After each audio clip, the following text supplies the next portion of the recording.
दादा जय गणेश। आपण शिवसेना दहीहंडी संघाचे गोविंद आहात, तर आपल्याला दहीहंडी बद्दल काही विचारू शकतो का?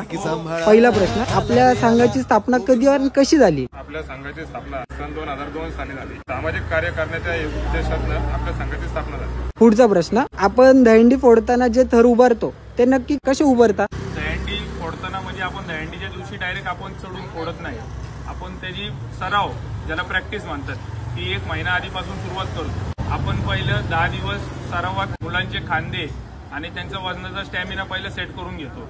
त्याच्यानंतर आपण हळूहळू एक एक थर वाढवायला मदत करतो। यात सगळ्यात मोठं उद्दिष्ट आणि सगळ्यात जास्त मदत होती ती म्हणजे आजूबाजूला शिडी लावण्याची। शिडी म्हणजे साईड सपोर्ट, ज्याने पोरं वरची मुलं वरती चढू शकतात। तेव्हा आधी पाया आपण मजबूत करतो, त्यानंतर आपण थरावर थर वाढवतो। पुढचा प्रश्न दादा, आपले थर उभारताना गमच्याचं काय महत्व आहे? गमचा हा सगळ्यात मोठा दहीहंडी पथकातला दुवा आहे। गमच्यानी बॅलन्स करता येतो आणि बॅलन्स ढकलता पण येतो। म्हणजे एखादा जर बाहेर जात असेल तर त्याला आत खेचता येतो आणि जो आत येत असेल त्याला बाहेर काढता येतो। हा सगळ्यात महत्वाचा म्हणजे गमचा नसेल तर दहीहंडी पथक आणि संघ उभा राहू शकत नाही, त्यामुळे गमचा हा खूप महत्वाचा आहे। पुढचा प्रश्न दादा, आपल्या दहीहंडी संघाचा किती थरांचा विक्रम आहे? आपल्या दहीहंडी संघाचा 7 थरांचा विक्रम आहे। दादा शेवटचा प्रश्न, आपल्या दहीहंडी संघाचं वैशिष्ट्य काय आहे? आपल्या दहीहंडी संघाचं वैशिष्ट्य असं आहे, पुण्यातील एकमेव असा दहीहंडी संघ आहे त्याचं ढोल ताशा पथक सुद्धा आहे। आणि सर्वात महत्वाचं म्हणजे आपण जे काही मानधन आत्महत्याग्रस्त शेतकऱ्यांची जी मुलं आहेत त्यांना आपण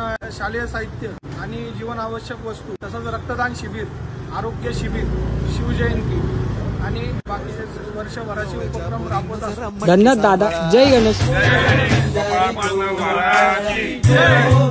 जय